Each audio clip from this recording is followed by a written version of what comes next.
Yeah, Marty Brenneman, podcast, 1070thefan.com. Robbie Hummel is there as well, but on the Andy Moore Automotive Group hotline, the head coach of the Purdue Boilermakers. Matt Painter joins us. Are you in a good cell area right now? Everything good? Yes, everything's great. How are things going up there? How was practice? It was good. It was good. You try to give them off as much as you can, but, still try to stay on edge and trying to get things done. And after our game the other night, and they had Wednesday off, so sometimes coming back after a day off you're not quite as sharp. But, we were good. We didn't go that long and went for about an hour and a half and, got some stuff done. And we know we got a big game coming up on Saturday. Travion Williams has put up some double-doubles for you. Did you expect him to be the factor that at least recently he has become for your team? Well, the thing for him is he's very talented. He got hurt in his senior year in high school, gained weight, came in about 40, 50, 60, depending on who you want to talk to, pounds overweight, has lost 40 pounds. I think he's got about 20 more to go. And when you come into college and you're adjusting and now you have to lose, that kind of weight, it's a huge adjustment. And it's been really kind of one of those things where we've had other guys in those spots and, he's shown flashes and you're like, man, he can really rebound. And, when he gets it deep, he can, score the basketball. And so, Boudreaux's went down and he kind of got some opportunities in a couple games and he's made the most of it. And, now he's one of those guys that, when you get those opportunities, you produce. So many times guys sit on the bench and they're like, I can do the job here. Matt Painter rejoins us right now. You mentioned Evan, too. Does it take a while for guys? Is it quicker for guys that come in as freshmen or guys that have already played college hoop coming in and now on a different team to evolve where you want them to? Yeah, the guys that have played before, that's been through it. Evan's somebody that's got his degree from an Ivy League school. He's played a couple years at Dartmouth. And so you've been through it before and you've had that kind of realization, as coaches, we all really sell about the same things. We might go about it differently, but you're really trying to sell the same things. And sometimes when you're young, you don't realize what's important. What leads to winning, do you play winning basketball? And, he's a guy that's been through it before. And so that definitely helps. And, but with that being said, production, getting out there and being productive, is the best. Sometimes it takes guys a little bit longer than others, but, I'll take talent over experience, but I'd rather have somebody, with both when you just get down to it. What type of seasons Carson Edwards having compared to what you thought? Same as, better than so far this year? I think anytime you have the season that he did last year, he really had a stretch there for a month where he was fabulous. I mean, he really played well, and we had a good group of guys, and we had experience around him. And now we had a lot of adjustment. There was nobody that was, starting with him that, had been a starter for a full year. Matt Harms has experience, Ryan Klein has experience, but, there were guys that hadn't started. No Joe Eastern had experience, but he hadn't started. So everybody was adjusting.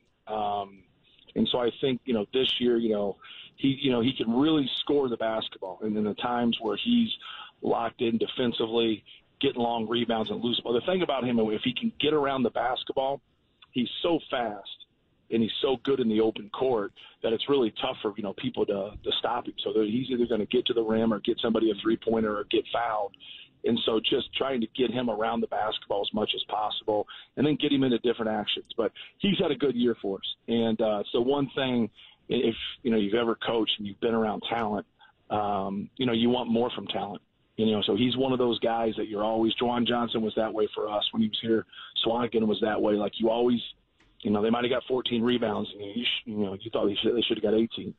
And that's just the way it is, and so he's a really, really talented guy that can do a lot of different things and really put people in bind. So we're constantly, just trying to help him and trying to get him into scoring opportunities. But, when you're an All-American one year, a lot of times those guys don't come back. They just don't. They're an All-American and they're gone. And so this is kind of different. And so, but I think we also owe it to him because, it's a dream of his to play in the NBA. And, you've got to be able to be that well-rounded player. And I think, he's really developed and really becoming a well-rounded player. Does he have the great self-awareness where he pushes himself, as you just described, without having you or others to do it? He likes the breakdown, the workout. Like, he likes those parts. He's a guy that's a workout guy in terms of working on his own and working on his game. Like, he really loves just kind of getting in the gym, being on his own, shooting, working on his pull-up, doing different things of that nature.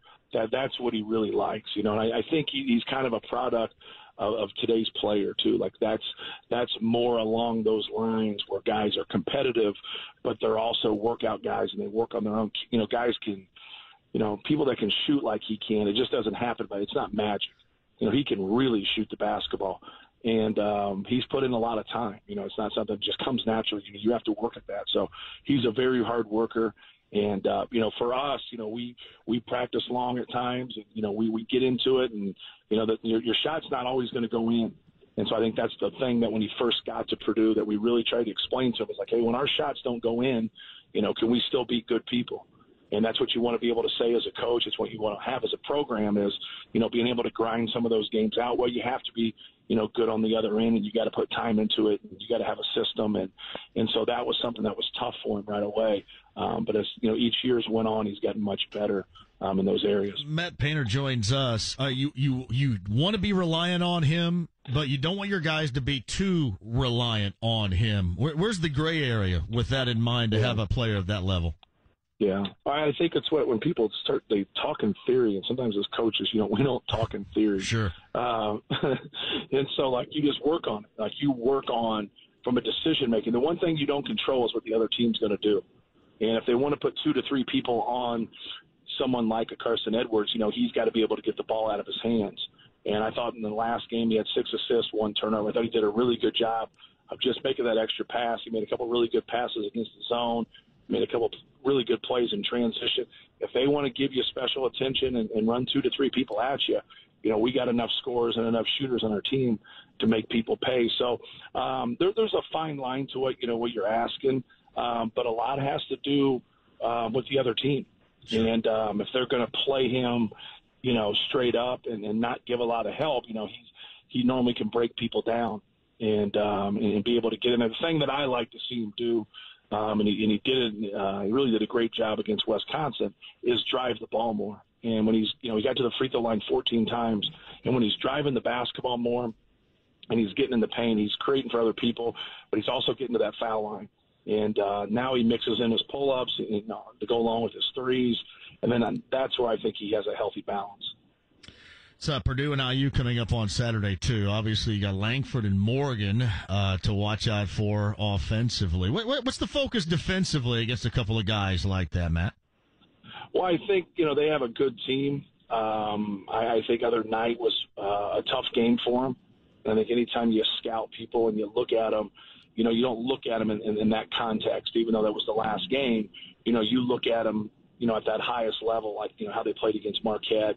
And so when you look, at Morgan's a tough, he's really a combo forward, and they put him at the center, which a lot of people do in NBA, which a lot of people do in college basketball, because it's really hard for bigger people to match up to him, and so like he can shoot threes, he can drive the ball.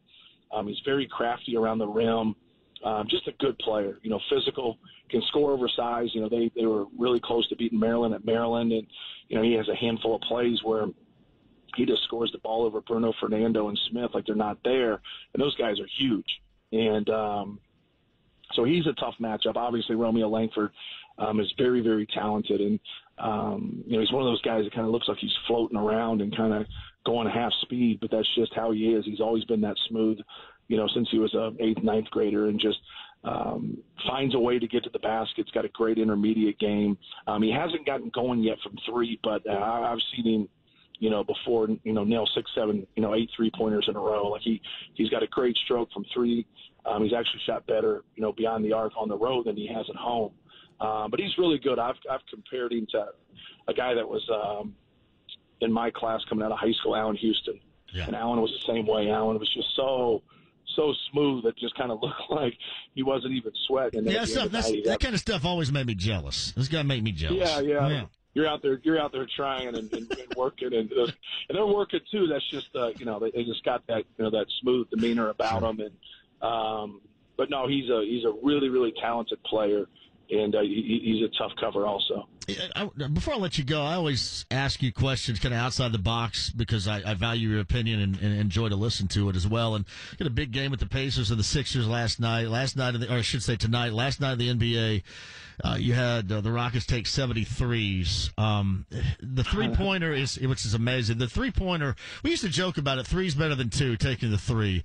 But the three-pointer is so much more a part of every level of hoop right now. Where are we going with this thing? I mean, where do you think we ultimately get in the next 10 years as far as utilizing it even more, which seems kind of crazy even asking that now? Yeah, it's a good question. We've probably jumped on it more than others. We made the most threes in our school history last year. I think we made the second most last year in the history of the Big Ten. We're on pace to be right around there again this year, even though we have a different team. We have the two guys in the Big Ten that have made the most threes, in Klein and Carson Edwards. So for us, it's just our strength. And so we've tried, because of the three, when you sit down from an analytical standpoint, it just makes sense to do it.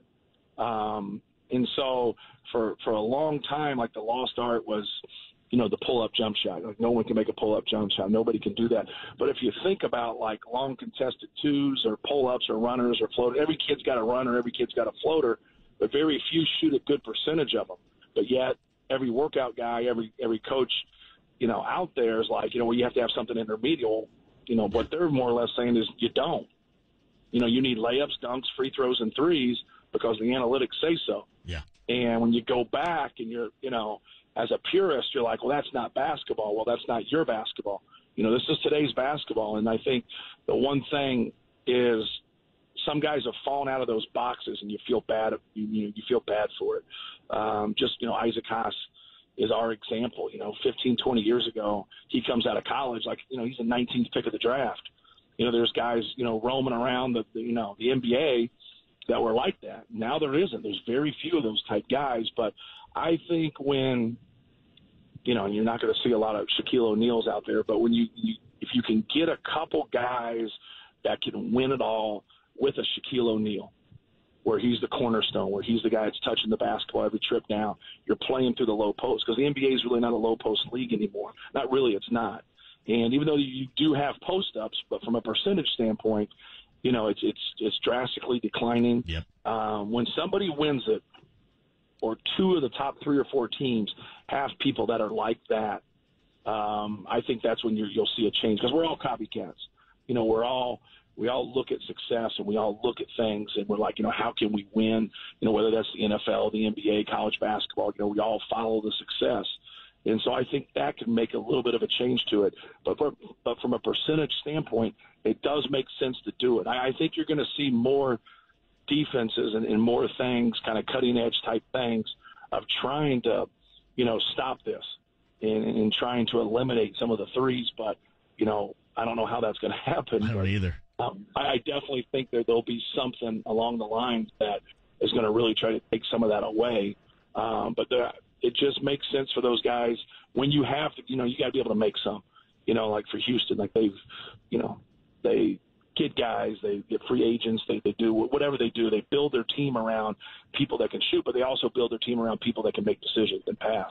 I think that gets lost sometimes. That you can have some guys that can shoot, but if you've got a bunch of guys that can't make decisions and can't pass and can't handle pressure, then you're not going to be very efficient when it comes to the offensive end. You see some of these big guys, too, now in the NBA getting careers extended, just kind of like a left-handed reliever in Major League Baseball, like Brook Lopez, for example. Brook Lopez, guys like John Henson. Became a three-point shooter, yeah. Taking threes. Shooters. Yeah, it's and I agree almost with. Like you're extinct if you can't. Yeah. But you got a lot of other value. But when you start to get a little bit long in the tooth and you start to get the end of your career, it's like another knock on you.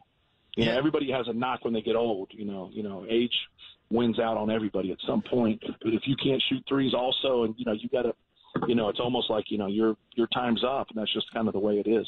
Like, we'll see Embiid here later on tonight. He could score 35 just by playing inside the paint. But hell, I mean, he's probably going to take like 5 or 6 threes just because that's what you're supposed to do. So, no question. Yeah. All right. Hey, it's always a pleasure. I value your opinion a great deal and always love the conversation here. Best of luck to you coming up on Saturday, and we'll check in somewhere down the road and give my best to the Clizzer and to Rob Blackman, too, okay? Sure will. Thanks, man. All right, thank you, Matt. Matt Painter on the Andy Moore Automotive Group hotline. Thank you, Matt. Quick break. I got to go right here. We got the Who tickets to give away and more. Other side next. Let's say you just bought a house. Bad news is, you're